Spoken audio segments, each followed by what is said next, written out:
Y es que Dios llama a las cosas que no son como si fueran. Por eso Dios nos llama más que victoriosos. Por eso Dios ya nos ve salvos y resucitados. Porque Él conoce el final de la historia. Y nosotros tenemos que recordar que nosotros tenemos una vista limitada. No conocemos ni lo que va a pasar en los próximos 5 segundos. Pero Dios sí lo sabe. Bienvenidos a la Comu. Nos alegramos de que estén escuchando esta enseñanza y estamos seguros de que Dios tocará sus vidas. Si desean saber más de nuestra iglesia o necesitan oración, pueden contactarnos por nuestras redes sociales o en paz.cr. Muchas gracias por ser parte de la Comu. Diga conmigo: me dispongo a ser enseñado y amonestado con el propósito de presentarme de maduro delante del Señor. La gracia del Señor abre las puertas y el carácter las mantiene abiertas. La Biblia en el Antiguo Testamento está lleno de historias, algunas desde el punto de vista humano poco creíbles, algunas difíciles de comprender.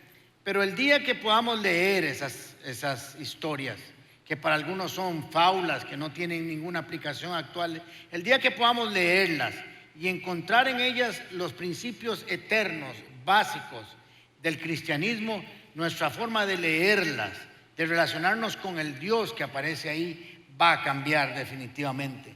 Cuando las analicemos correctamente y veamos lo que Dios quería manifestar ahí, podemos traerlo perfectamente para aplicarnos a nuestras vidas. Dice Romanos capítulo 15, versículo 4. Tales cosas se escribieron hace tiempo en las Escrituras para que nos sirvan de enseñanza, o sea, para que aprendamos de ellas. Y las Escrituras nos dan esperanza y ánimo, mientras esperamos con paciencia hasta que se cumplan las promesas de Dios.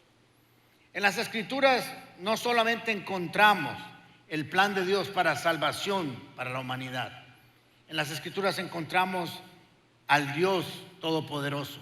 Conocemos su carácter, conocemos a Cristo, conocemos su obra, conocemos el testimonio del poder de Dios. Y esas Escrituras nos llevan a encontrar la vida eterna y a caminar hacia ella. Pero también la Biblia es un manual de vida diaria. La Biblia está llena de consejos y promesas para la vida diaria, para la familia, para el trabajo, para la sociedad, obviamente para el ministerio de una iglesia, para todo lo que necesitamos. Está llena de instrucciones y de promesas. Es un manual de vida al cual hacemos bien en ir a buscar cada consejo, cada cosa que necesitamos en nuestra vida para ser dirigidos por el Espíritu Santo y por la palabra de Dios. Pero también la Biblia está diseñada para enseñarnos a vivir y enfrentar las situaciones de la vida de la mejor manera posible. Se presentan como problemas personales, problemas familiares, financieros, laborales, de salud. Y esos obstáculos hay que vencerlos porque la vida continúa y siempre hay razones para continuar, pero también a veces encontramos razones para dejarnos en manos del destino y no seguir luchando. Las Escrituras nos enseñan a pelear las buenas batallas de la fe.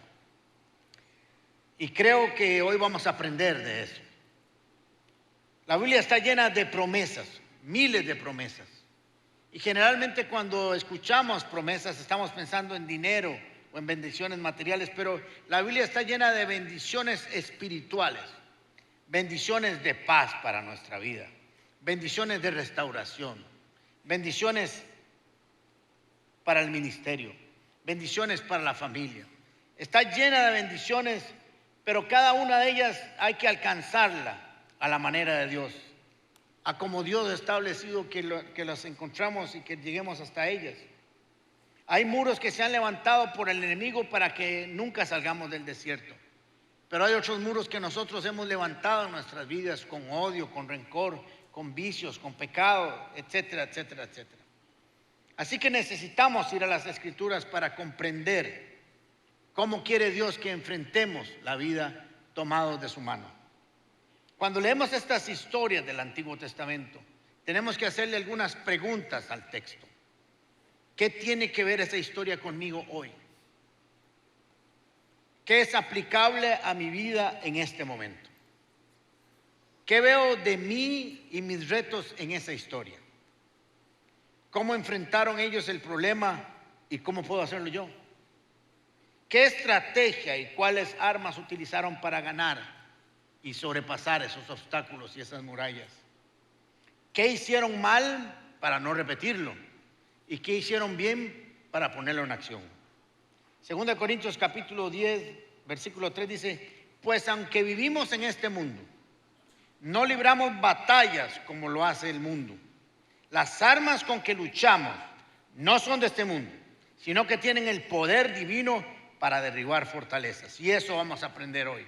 Y hoy vamos a ver fortalezas caídas y murallas destruidas delante de nuestros ojos. Hoy vamos a estudiar un pasaje que tal vez muchos de ustedes han oído varias veces en su vida, pero estoy seguro que el Señor tiene algo nuevo y fresco para nuestras vidas hoy. Josué capítulo 6, versículo del 1 al 5, la conquista de las murallas de Jericó. Las puertas de Jericó estaban bien aseguradas por temor a los israelitas.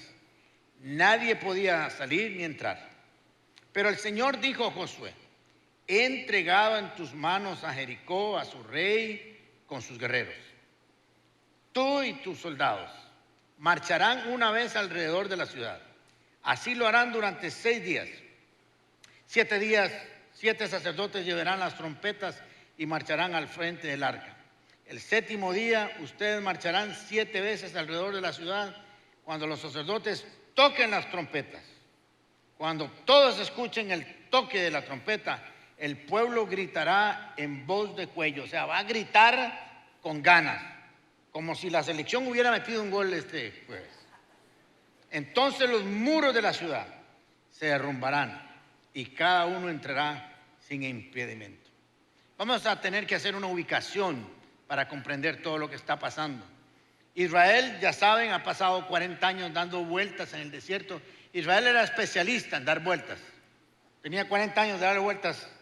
Si usted puede cruzar en línea recta un desierto en 15 días y dura 40 años allá adentro, es porque solo dándole vueltas puede quedarse usted todo el día. Así que yo pienso que por eso Dios los mandó a dar vueltas a Jericó, porque estaban acostumbrados a hacerlo. Así que ellos están ahí. Han durado 40 años desde que salieron de Egipto para pasarlo. Pasaron el río Jordán. Recuerdan que enseñé hace poco esto. Los sacerdotes traen el arca, ponen sus pies en el agua se detiene como un muro y pasan en seco. Ahora están en la tierra prometida. Ahí están sus pies. Una promesa que le había hecho Dios a Abraham hace más de 700 años. Era la razón por la cual Dios los había sacado de Egipto, de la esclavitud de 430 años. Ahí están, frente a esa promesa. Pero esa promesa tenía que alcanzarse. Esa promesa, para alcanzar y tomar posesión de esa tierra, había que sacar a las ciudades que estaban allí, a los pueblos que estaban ahí. Dice las escrituras en Josué versículo 1 que Jericó las puertas estaban bien aseguradas por temor a los israelitas. Nadie podía salir ni entrar. Pareciera que el escritor está tomándose el tiempo para dejarnos claro que era imposible entrar a Jericó, que era imposible humanamente ingresar y superar sus murallas. Pero es interesante también que dice que sus murallas estaban cerradas porque tenían temor a los israelitas. En el capítulo 2 del versículo 9 de Josué, cuando los espías van y están con la prostituta Rahab, le dice la prostituta: todos tenemos miedo. Cada habitante de esta zona está aterrorizado, pues sabemos lo que Dios ha hecho con ustedes.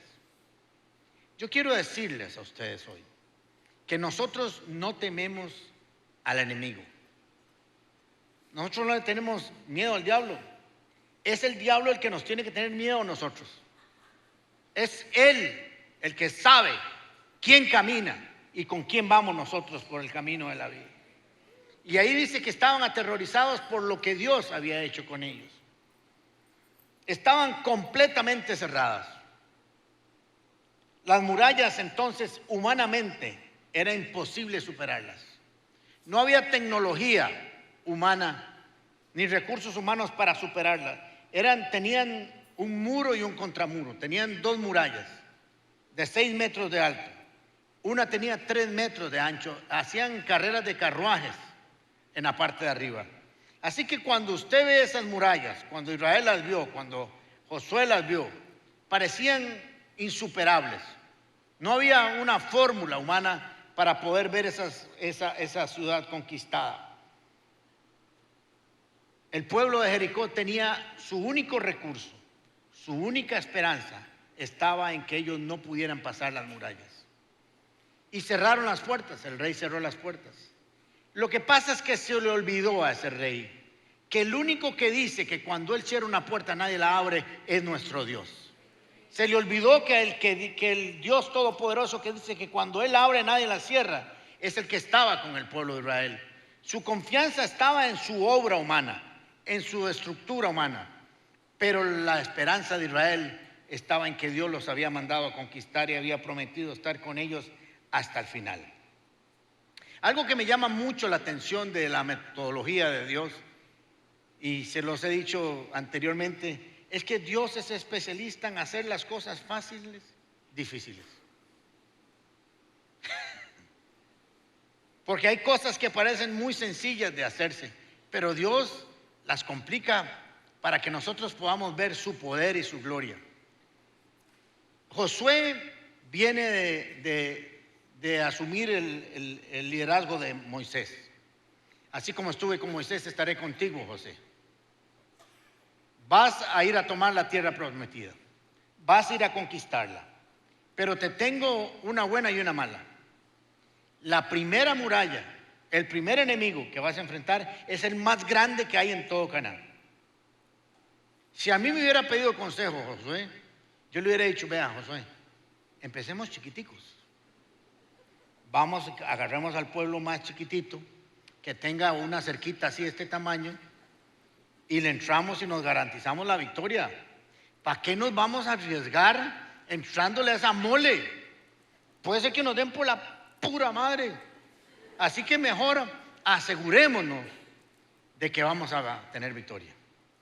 Pero es que los caminos del Señor son diferentes a nosotros. Los pensamientos son diferentes a los nuestros. Y Dios quería que el pueblo de Israel tuviera una gran victoria desde el puro inicio y que estuviera claro quién caminaba con ellos. Y creo yo, no lo dicen las Escrituras, que 3 razones podrían ser para que Dios utilice esta metodología y sobre todo esta que estaba utilizando con Israel. Número 1, para engrandecer su nombre y su poder. Jehová quería ser engrandecido, no porque él lo quiera de un punto de vista egocéntrico, sino porque la tierra de Canaán era una tierra sumamente idólatra. Ahí estaba Dios Baal, el creador de todas las cosas. Y esto no solamente un enfrentamiento entre 2 pueblos, sino entre el Dios de los 2 pueblos. Y Dios quería dejar claro cuál era el Dios verdadero, que los hombres solo estarían siendo instrumentos del poder de Dios. Lo segundo, para enseñarles al pueblo 3 cosas: que la fe, la obediencia y la paciencia son necesarios para ver la manifestación de la gloria de Dios en nuestras vidas. Nosotros somos especialistas en no seguir el mandato divino. Somos especialistas en cambiar la receta. Y tercero, para dar ánimo y fundadas esperanzas al pueblo de Israel con respecto a las siguientes ciudades que había que conquistar. El que pueden lo más, pueden lo menos. Y el Señor decía, si el primero fue el más grande y lo vencimos, los demás que son chiquititos son pan comido. Y muchas veces sucede así en nuestras vidas. Le decimos, Señor, ¿por qué esto de primero? ¿Por qué no lo dejas de último? Y entonces usted y yo tenemos que pensar, sí, ya sé, es para que tu nombre sea glorificado y para que todo el mundo vea que tú caminas conmigo. En Josué capítulo 6, versículo 2 dice, el Señor le dijo a Josué, he entregado en tus manos a Jericó, a su rey y a sus guerreros. Jericó, su rey y sus guerreros. La estructura militar la ha puesto en tus manos. Antes de empezar, Josué ya sabía que eso le pertenecía. Israel ya sabía que eso le pertenecía. Ya tenían el título de propiedad. Tenían que ir por la posesión de esa tierra. Dios llama a las cosas que no son como si fueran. Por eso Dios nos llama más que victoriosos. Por eso Dios ya nos ve salvos y resucitados. Porque Él conoce el final de la historia. Y nosotros tenemos que recordar que nosotros tenemos una vista limitada. No conocemos ni lo que va a pasar en los próximos 5 segundos. Pero Dios sí lo sabe. Y sus planes, dice Jeremías 29, son para nosotros para bien y no para mal. Dios tiene un plan. Y lo que le estaba diciendo a Josué es, esa tierra, yo ya le tengo un plan, le tengo un propósito, le tengo un destino, le tengo una razón de ser. Vaya y camine porque a usted le pertenece. Pero si no van por ello, no adquieren la posesión. Si no caminan por fe, no adquieren lo que Dios tiene. Muchas veces Dios nos habla de maneras diferentes, pero mientras no caminemos en obediencia y en fe, no sabremos cómo se van a caer esas murallas. Murallas que son complicadas en algunos casos. Otro elemento que tenemos que aprender de esta historia es que la fe y la obediencia caminan juntas. Es imposible tener fe y ser desobediente. Es imposible obedecer y no tener fe, porque la obediencia es el resultado de creer en aquello que estamos obedeciendo. Dios le da instrucciones a Josué y al pueblo de Israel que parecen ilógicas, que parecen absurdas, que como estrategia militar no tiene ningún sentido. Vas a vencer a los habitantes de Jericó y vas a venir con unas trompetitas y vas a dar vueltas.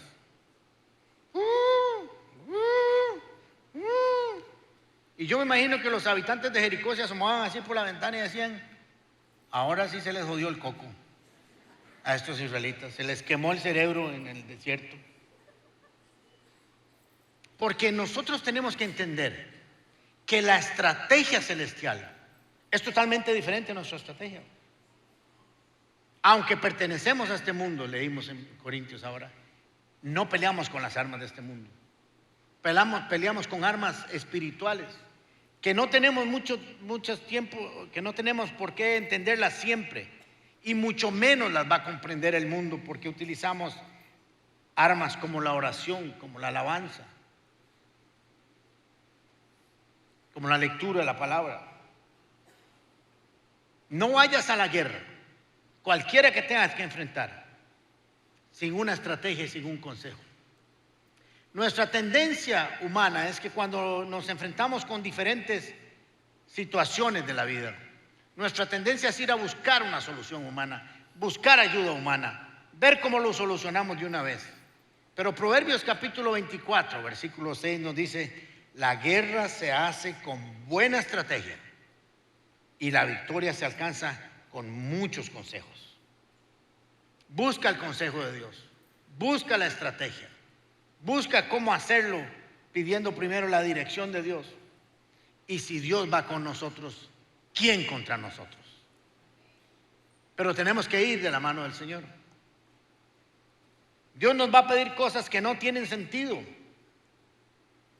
Se encuentra la viuda con el profeta y le dice, se van a llevar a mis hijos, mi esposo nos dejó llenos de deudas, ayúdanos. Y el profeta dice, ve y busca unas vasijas vacías y me las trae. Y yo, el de la viuda, le diría, espérese un toquecito. Aquí lo que necesito es, Chisa, si lo que tengo es una deuda, usted traiga las vasijas y yo lo resuelvo a la manera de Dios. Entonces trajo el montón de vasijas vacías, hasta tarros de pintura trajo seguro, y las puso. Y se fueron llenando, y se fueron llenando, y se fueron llenando, y se fueron llenando, y se fueron llenando. Y le dice, ve y paga lo que debes, y le sobra para que siga viviendo el resto de su vida. Pero parecía ilógico que la solución a su momento fuera esa. O la otra viuda que se iba a comer el poco de comida que le tenía a ella y su hijo y morirían, y llega el profeta y le dice: deme de comer a mí primero, y después usted seguirá comiendo el resto de su vida o los próximos años y medio, 2 años. Yo le hubiera dicho: tu tía, amo yo y el carajillo mío, y después vamos a ver qué hacen. Pero fe y obediencia producen efectos sobrenaturales. Y se los dio al profeta. Y siguieron comiendo. O construir un bote en el desierto, donde no había lagos, ríos, y ni siquiera había llovido. O tirar la red en el mismo lugar donde usted la había tirado toda la noche y no había pescado nada. Hay instrucciones que no entendemos, pero si Dios lo dice, Él asegura el éxito en nuestras vidas. Cuando enfrentemos esas situaciones de la vida, corramos primero hacia la presencia de Dios. Corramos primero hacia su consejo. Corramos primero para que Él nos dé la estrategia correcta. Y aunque parezca extraña, ilógica y no tenga sentido, cúmplala al pie de la letra. Ahora, me llama mucho la atención también que cuando leemos Josué capítulo 6, versículo de 1 al 5, están las instrucciones que Dios le está dando a Josué para conquistar esa muralla, para hacerlas caer, para conquistar esa ciudad. Pero nos damos cuenta que en el versículo 9 del capítulo 6 y 10, Josué agrega algo que Dios no le pidió. Los hombres armados marcharán al frente de los sacerdotes que tocan las trompetas, y tras el arca marchará la retaguardia. Durante todo ese tiempo las trompetas no cesaron de sonar, no cesaron de sonar. Al resto del pueblo, en cambio, Josué le ordenó marchar en silencio, sin decir palabra alguna, ni gritar, hasta el día que les diera la orden de gritar a viva voz. Qué raro, ¿de dónde salió esta instrucción? Si Dios no se la dio. Claro, si Josué conocía el pueblo, hablaban hasta por debajo de la lengua y hablaban babosadas. Y él sabía ahí que hace 40 años habían hablado más de la cuenta. Entonces Josué dijo: mejor calladitos son más bonitos. Cuando usted y yo estemos caminando y dando vueltas, sentido y figurado, a las murallas y a los obstáculos, tenga cuidado las voces que oye. Josué solo quería que se oyera las trompetas, que son la voz de Dios. Digo, no quiero oír a nadie más, no quiero que me confundan. De pronto comenzaban a caminar y al segundo día comenzaron: qué pereza, porque no se están poniendo a dar vueltas a este lugar. Ya hemos dado vueltas en el desierto 40 años. ¿Qué le costaba al Señor darnos esto y para qué nos pone a dar vueltas? Y mejor venimos mañana y yo vengo después, y después tengo mucho que hacer. Y verdad que es terrible, ¿por qué tenemos que hacerle caso a Josué si ya era Moisés? Y dele bimba. Eso no pasa aquí en Costa Rica. Así que Josué le dijo: la única voz que se va a oír es la de las trompetas, y el grito abrirán su boca en el momento correcto.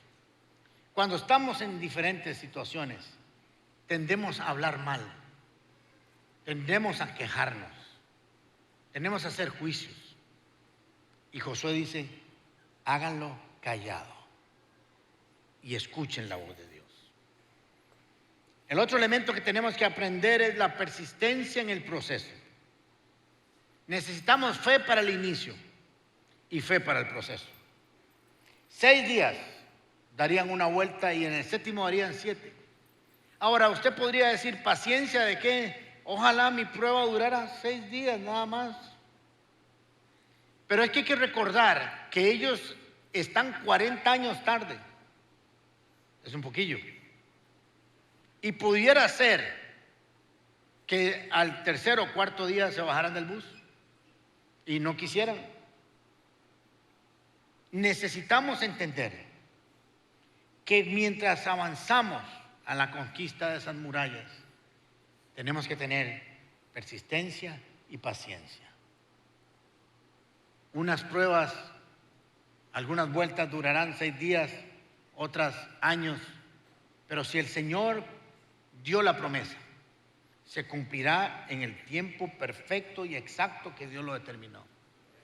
Lo que necesita es que nosotros le creamos, que caminemos como Él lo pidió, que avancemos en esa dirección, que como Josué se encargó de cada mandato, cada detalle, se cumpliera al pie de la letra. Lo dije anteriormente, somos muy dados a cambiar las recetas. ¿Quiénes cambian recetas aquí? No, decía que era una cucharadita de sal, pues yo le voy a echar un poquito más. No le eches leche condensada, echarle leche magnesia.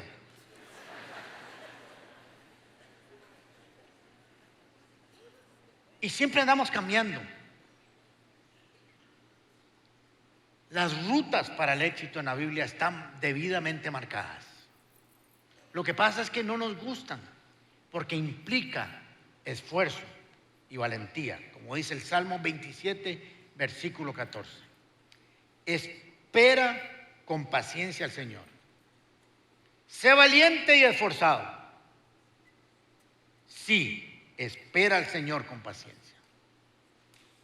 Las cosas buenas de la vida, dicen dicho, requieren paciencia. Pero nosotros queremos las cosas así, inmediatas, por segundos. Y el Señor quiere que nosotros seamos persistentes y esperemos. Quizás marchar alrededor de unos muros por años ya estemos cansados. Pero puede ser que estés a solo la distancia de una vuelta para pegar tu último grito de fe. Pero no lo sabemos. El Señor lo dijo y el Señor lo cumplirá. Fe para el inicio, fe para el proceso y fe para el final. Hay que empezar y terminar. Muchos de nosotros somos dados a dejar las cosas a medio camino. Cuando hablamos con los consejeros, aquí hay gente, consejeros de altísima calidad, psicólogos, y nos damos cuenta que cuando alguien va a consejería y va una vez y va 2 veces, en la tercera se tocó uno de esos botones que duele. ¿Alguien tiene botones que duelen? Ese dolió. Entonces dice el psicólogo, el consejero, vamos a trabajar en esto. No vino, no volvió.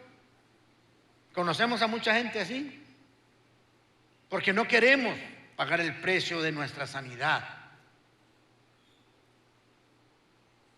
No nos gusta enfrentar la vida como Dios quiere que lo hagamos. El único recurso que tenía Jericó era su muralla, pero Israel tenía un solo y único recurso: la promesa de Dios, la fe en Él y la constancia en poner su palabra en obra. Hebreos capítulo 11, versículo 30 dice: por la fe cayeron las murallas de Jericó, después de que los israelitas marcharon 7 días alrededor. No fue estrategia humana. Hebreo nos cuenta que fue por la fe de un pueblo que fue claramente instruido para hacerlo y lo hizo. Cuando en la vida nos enfrentemos con murallas como la de Jericó, imposibles de superar humanamente hablando, cuando nuestra incapacidad humana queda evidente de que no es posible hacerlo con recursos humanos, debemos de buscar la estrategia, la ayuda y el consejo de Dios. Si usted le da la moto de David a Saúl, la Honda, se la presta a Saúl y le da la piedra, Saúl no mata ni un zanate con eso, porque él no estaba entrenado para usar la Honda y la piedra. Igual sucedió cuando le dieron a David y le pusieron la armadura de Saúl. Dijo, quíteme esta cochinada, yo no puedo con esto. No fui entrenado, no fui diseñado para eso. Deme mi onda y deme la piedra y se vuelve un arma mortal. Tenemos que entender algo, que la estrategia que Dios le ha dado a su amigo, a su compañero o al mismo su esposo o esposa, no es la misma que la que Dios le da a usted.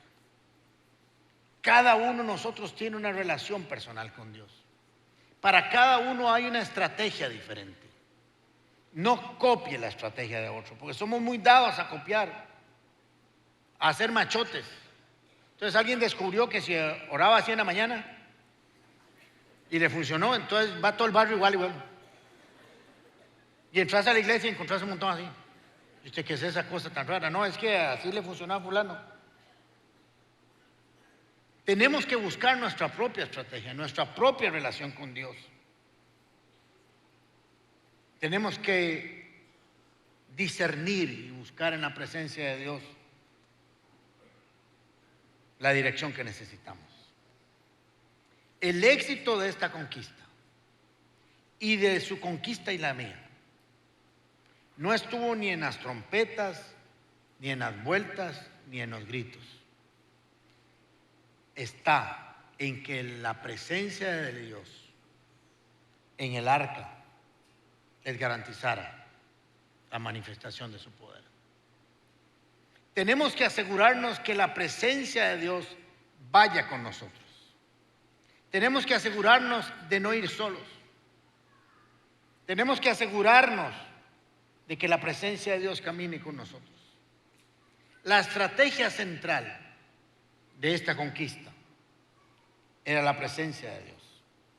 Moisés tenía muy claro eso. Éxodo capítulo 33, versículo 14 en adelante.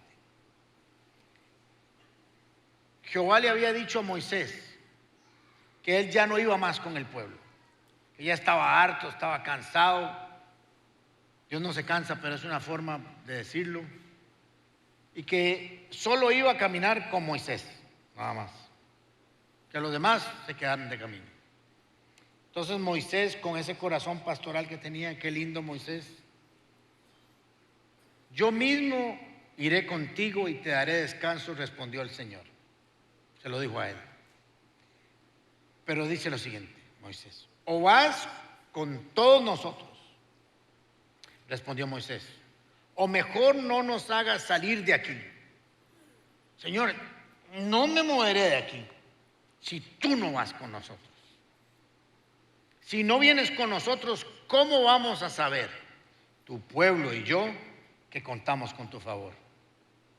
Necesitamos que estés con nosotros, saber que vas con nosotros. Sabemos que caminamos por tus caminos. ¿En qué seríamos diferentes de los demás pueblos de la tierra?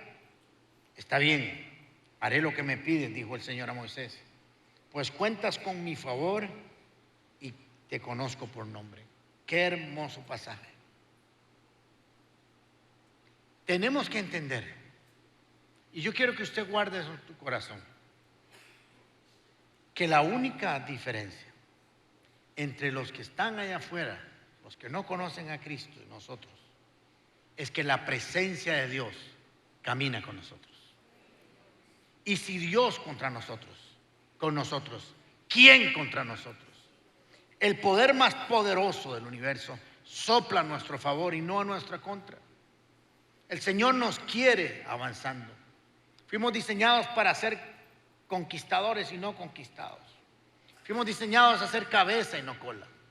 Fuimos diseñados para avanzar y no para retroceder.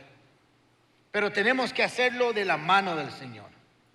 Tenemos que hacerlo con su guía, con su instrucción, con sus consejos, con la presencia de su Espíritu Santo, con fe, con obediencia, con dirección.